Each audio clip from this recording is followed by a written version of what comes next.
On your side with just how hot it's going to get. And as wildfires spark across the North and South America, we talk about the impacts of Florida wildfire that prompted evacuations. Plus, we take another moment in science and talk about why bees are so important for our ecosystem. WBRC Fox 6 News. First Alert Weather Extra starts now. And the bees certainly buzzing on this nice day out there today. A nice improvement. Yes, Wes. Yeah. It's so nice. All the bugs actually are out. I was just out there and I got so many mosquito bites, so we're not going to talk about it. We need to get you a can of off, you know, and you just... You can just keep that next to your weather clicker, right? Yeah, I'm not spraying any more perfume because it just attracts them. Well, listen, we're going to have some more rain coming back. It's been kind of damp because we have had, you know, the rain earlier in the week, and it looks like by Friday some storms coming back. It's one of the next big things we're going to be talking about. Live look right now, though, we're in great shape. I mentioned earlier there's a concert happening down at Oak Mountain tonight. I know we've had a lot of baseball games happening throughout the week, and any outdoor activities you can expect that dry weather to hang on there for tonight, and actually tomorrow we're going to have some dry weather again. But one of our lovely sky vision views there, just going through those cameras today, and it's tough to find out which one there has the best view because they all look so wonderful. 79 right now from the University of Montevallo, and plenty of sunshine for us here also in Shelby County. I want to jump right into this next system, and as we look ahead towards Friday, what you're looking at here, this is a map I show a lot when we have risk for storms, and this is a lot of the instability that we're going to be seeing coming into play on Friday that could fuel some of those thunderstorms. And what you'll see here is that the data shows the greatest instability in areas to the south. There's a chance some of this could work in here later on Friday. This is showing 6 o'clock Friday evening, but the more rain, the more storms that happen to the south is going to keep a lot of this unstable air locked in across South Alabama. That's why we think at this point greatest risk for severe weather is going to be in areas off to the south. That's not to say we couldn't see a severe storm, but I'm certainly not expecting a high-risk kind of day or anything like that. But it's one of those days where Friday we're going to start out with some storms in the morning, and then by the evening and afternoon we could see some redevelopment. And you want to make sure you have the weather app, keep a watch on the weather just in case we do have a severe storm, because the possibility is there. Some of those could grow rather robust with some damaging winds, large hail, threat for isolated tornadoes. And I tell you something else, areas to the south here, we're really going to have to watch out for the threat of flooding. Already seeing in areas back to the west over South Mississippi a flood watch that is currently in effect. And one thing we've been talking a lot about, of course, all the solar activity that's been happening. And as we continue to talk about those geomagnetic storms that caused the stunning northern lights over the weekend, well, the sun's not done just yet. Check out this stunning image from the sun shared by NASA's Solar Dynamic Observatory, and they captured one of the sun's strongest solar flare yet during this cycle, and that's according to the Space Weather Prediction Center. That's a branch of NOAA actively monitoring the sun all the time, and this is what we look for. It's kind of like when we track storms, we track solar storms, and we can kind of gain how that could impact our magnetosphere and also impact the northern lights. But they say this flare came from the same region that actually produced last week's geomagnetic storm watch, and they usually take place in those active parts of the sun that include the presence of strong magnetic fields. So it will be kind of interesting to see how this plays out, and we will monitor those geomagnetic storm forecasts from the Space Weather Prediction Center. We sure will, Wes. And in Florida, a brush fire that caused evacuations is now 90% contained. Over 170 structures were evacuated on Tuesday after the fire burned over 300 acres. It's called the Bluebird Fire, and at least 2 homes, some sheds, and even cars were damaged. A shelter was also open for those who were impacted. And we continue to bring you updates on those wildfires happening across Canada. Just look at the haze in their sky. Oh, their air quality is probably so poor for some areas across Canada. Tens of thousands of acres are scorched as gusty winds and drought fueled more than 100 wildfires. Aerial support is being used to fight the blaze near the community of Fort Nelson. And as evacuations continue, community members talk about their preparations. We got an alert yesterday, so we're just being really proactive and just, I asked my kids, so I have 4, and I asked them to just pack a bag overnight so that's ready to go in case we have to evacuate. Thankfully, as winds improve and a storm moves through western Canada, it should provide some temporary boost to those firefighters. Air quality alerts also remain in effect for parts of the Midwest and the Great Plains as the smoke from these flames continue to drift to the south. And in Hawaii, it's been a big cleanup for many in the aftermath of heavy rains and major flooding. Mahelani Richardson has more. Workers shot this video around noon Monday. Kamehameha Highway turned into a river with cars stuck in the watery mess. Oh! From inside, workers saw the water seeping in, and it went up to about a foot.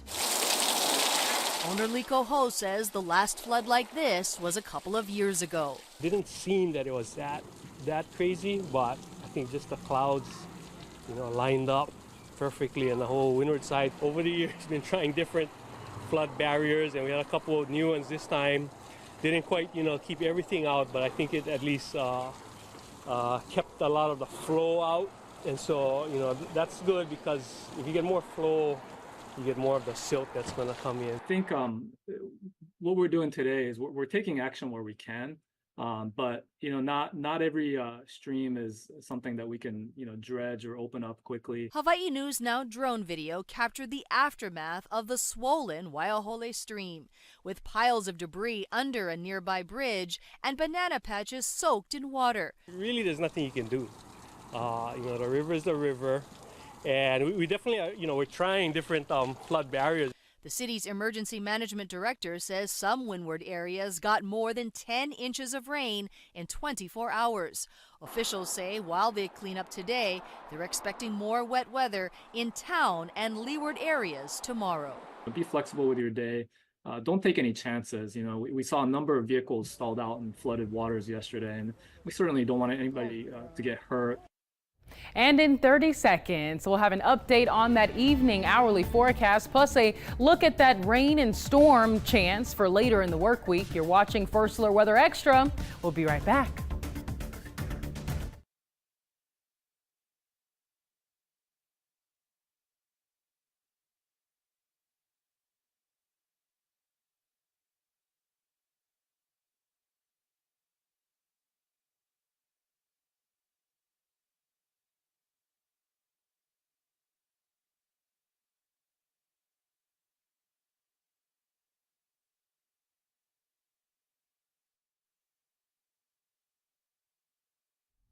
Welcome back into First Alert Weather Extra. I'm First Alert meteorologist Tania Michelle with a look at that evening hourly forecast.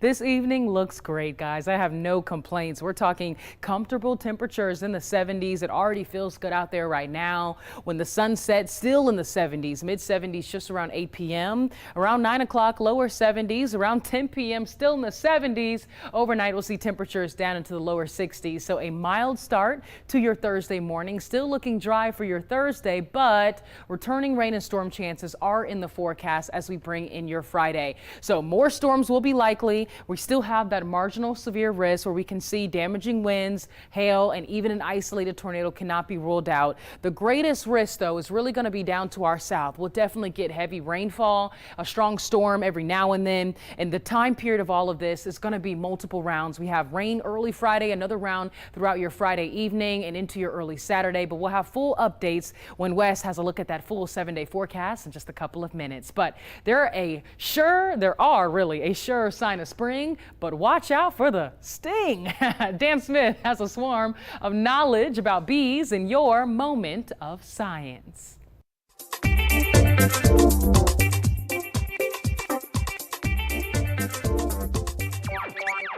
They're busy, they're buzzing, and sometimes belligerent. We're flexing our hive mind muscles and flying into the world of bees. The importance of these little insects, some thousands of species strong, can't be overstated. Bees are pollinators, and along with bats, beetles, butterflies, and beyond, they pollinate a good 3/4 of all flowering plants worldwide and about 35% of global crops. That means you can thank them for at least 1 out of every 3 bites of food you eat. Now, a honeybee colony typically has 3 types of bee: drone, worker, and queen. The queens lay up to 2,000 eggs a day for an average lifespan of 2 to 3 years. Good thing for the colony, too, since the others average a lifespan of just 2 months. The small but mighty worker bees are all female, and they make up a good 80 to 99% of a colony's population. They have a laundry list of roles to play: foraging for pollen, secreting the wax to make honeycombs, tending to the queen and her larvae, even removing dead bees from the hive. Drone bees are all male, have no stinger, and all they do is mate with the queen. That's it. Way to pull your weight there, fellas. To be fair, there's such a drain on the hive that they're forced out every fall to either freeze or starve to death, while the colony just makes more of them in the spring. So there's that. While the image of a beehive hanging on a tree is an enduring one, if not endearing, a good 70% of bees actually live in underground nests. Those ones make no honey and have no queen, yet are the biggest pollinators of the group, which includes most bumblebees. Now, there's a running myth that bees aren't supposed to be able to fly. The aerodynamics, the fluid mechanics, the mathematics are all way off. Bees have 2 pairs of wings which lock into place for flight mode. They flap and rotate those wings at the same time, up to 240 times a second, creating what's called a leading edge vortex just above the wing. That, combined with their small size, basically means they can get way more lift out of it than you might guess at first. Now, some say there are likely more honeybees on Earth now than at any point in history, but native wild bees, not so much. Habitat loss, pesticides, and parasites are big players there, though there's also colony collapse disorder, where most of the workers suddenly leave the queen and a few workers to keep the place running. Thankfully, those instances have gone down since the mid-2000s, but concerns remain, and that's where you come in. Dandelions are often the first food of the season for many bee species, so leaving them be in your yard... I actually did not mean that pun. I swear I did not mean that pun. Sometimes it just happens. It's unconscious. Anyway, if you leave them in your yard just a little bit longer, that certainly helps, along with planting native flowers and trees. And even hollow plant stems can help bees over the winter months. You probably guessed this is a 2-parter by leaving out a very important bit of bee life, and honey, you won't want to miss it. That one was intentional. For this week's Moment of Science, I'm Dan Smith.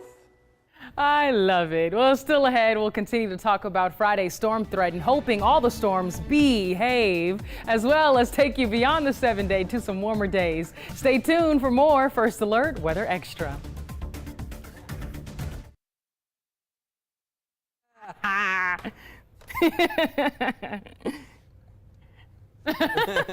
Did you say we'll be right back? Oh, that would have been good. Oh, I didn't think about that one. That one's tough. Oh, that's cute.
Well, as the temperatures rise and we see that beautiful sunshine coming out, we start getting the beach fever. And if you have a trip planned for this coming weekend, meteorologist Matt Daniel and Mickey Ferguson check out that beach forecast and let you know what to expect.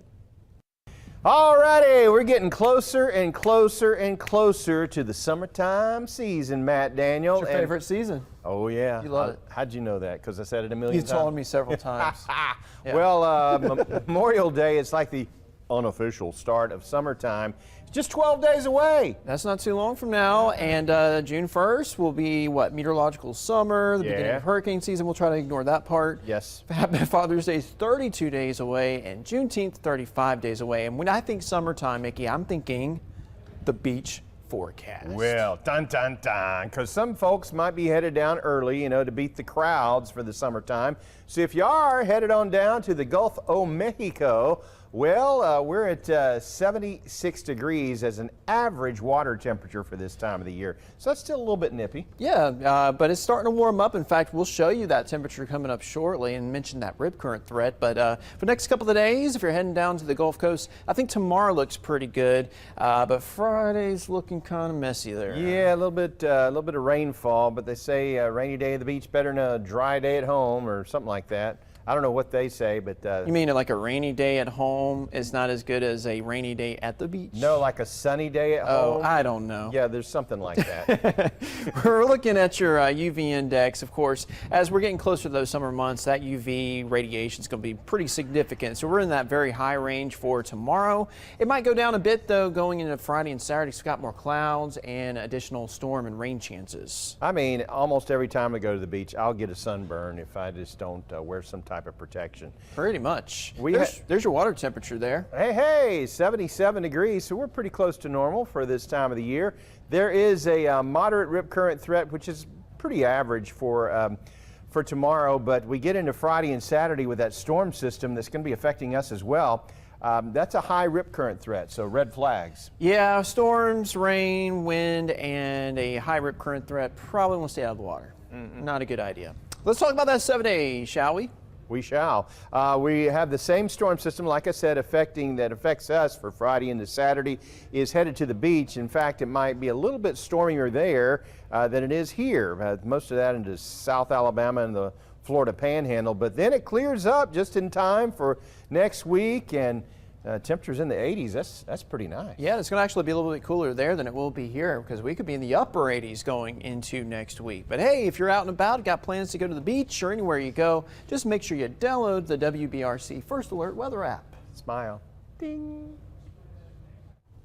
And maybe you're heading to the lake, and if you have plans there for this weekend, we got to watch Saturday. Starting out, there will be a chance for scattered showers and storms into Saturday morning, and then again for Saturday evening. Right now, 82 in Tuscaloosa, wind out of the northwest, but it feels like 82, so the heat index is not off the chart, but a beautiful evening in the Birmingham area. You can see the live look from Brookwood Baptist Medical Center and First Alert Sky Vision right now showing 80 degrees, 77 here in Gadsden, Anniston, we're at 78, and Talladega at 78 degrees. Our friends around Pell City still showing 79. That's what our weather watcher showed earlier. Back to the west of us, though, we are seeing flood watches going up over South Mississippi, Louisiana, and parts of Texas. We're going to see some heavy rain developing, and we'll start to see some of that wet weather moving into our area early on Friday. At the moment, the more active weather's happening well west of us, parts of Texas, Amarillo, back into places like Wichita. Yesterday, we talked about up until this point, we've already seen over 700 tornado reports across the country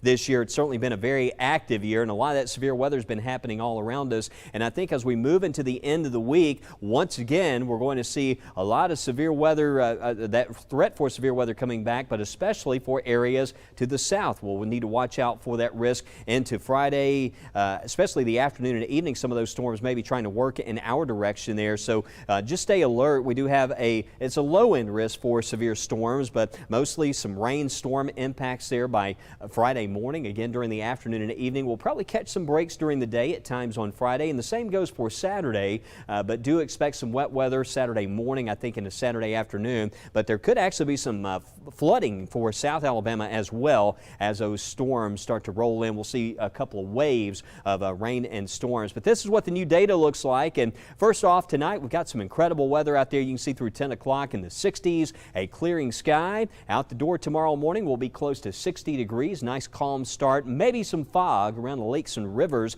early in the day, but a nice beautiful afternoon with highs in the 80s. Hotter tomorrow. We'll see some upper 80s in a lot of areas, but here's that rain moving in early Friday, and you can see more wet weather, especially to the south. Some heavier rain and storms there Friday morning, possibly some rumbles, and we'll need to watch later in the day on Friday for maybe some scattered strong to severe storms redeveloping. But if that wet weather Friday morning holds on for a good part of the day, it might help limit just how many storms we see during the afternoon and evening. But we're tracking that system into Saturday, but Sunday looks dry right now. We got some hot weather next week. Looks like those high temperatures will be close to 90 degrees by Tuesday afternoon. And as we go beyond the 7-day forecast, meteorologist Tania Michelle. Tania, I noticed you were updating some of those temperatures this afternoon, and it looks like as we go into next week, that hot weather, it's here to stay. It is here to stay, Wes. We're talking about some areas seeing low 90s next week, and that doesn't include those heat index values on how it feels outside. So just because that thermometer is saying 90 degrees out there, it could easily feel like the upper 90s and maybe even triple digits, but we're not that close yet. But let's look beyond the 7-day, May 23rd through May 24th, at our rainfall outlook. This is our 8 to 14-day rainfall outlook. Across the U.S., we can see a mixture of everything. Below average rainfall for parts of New Mexico and even the western portions of Texas, southern portions of Texas and Louisiana, and then most of the U.S., though, looking at above average rainfall, and that includes central Alabama, but more near average rainfall for along the Gulf Coast. And you already know the end of this week, they're going to get a quite bit amount of rain and storms in their area. But as far as temperatures, 8 to 14 days out, May 23rd through May 29th, looks like the Pacific Northwest, our northern states across the U.S., seeing below average temperatures, but majority of the southeast and really a lot of our central states too, going to be seeing more of that above average temperature, at least on the scale of what average is for their area. And that includes us here at home. Average, we should likely be in the low 80s, but next week we were just talking about upper 80s, low 90s. So as we approach the end of May, that will likely be the story. Get ready to bring out the sunscreen, get ready to drink extra water and take breaks as you're outdoors, and make sure that you take breaks in the shade if you need to. But that hot weather is definitely on its way. And like Wes said, it's on its way to stay. So listen, guys, that's beyond the 7-day. Of course, things beyond the 7-day can and possibly will change. We'll continue to give you updates, but it looks like the rest of this month we could see some more chances for rain and storms in the forecast. But you're watching First Alert Weather Extra. Don't go anywhere. We'll have more right here after the break.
Well, a lot of us around here were posting pictures like this one from Mark Johnson. This was a sunrise in Dora earlier today, and we were just talking about there's something about that photo there from the First Alert weather app that's so peaceful. Kelsey Brantley and Winfield sharing this one, and looked like a album cover there, Tania. Yes, and look at this video of the beach. That's where I want to be right now, Wes. But it needs to calm down a little bit. That's a little rough. Yes, definitely that.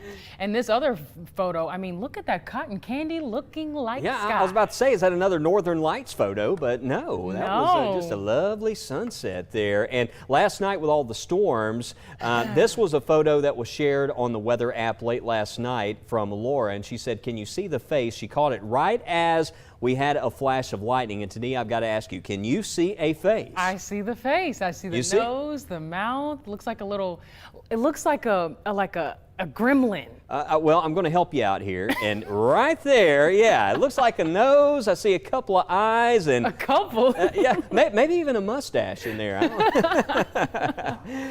Oh my gosh, yeah, it's like a saggy face kind of tilted to the side. Yeah, but thank you, Laura, and thank you all the viewers out there for sending those photos. The First Alert weather app, easy way to get those to us right here on Weather Extra, and we can share those with you. But watching Friday and Saturday, we'll have some new data tonight. Absolutely, and dry up and warmer conditions next week. All those forecast updates first at 9 and again at 10.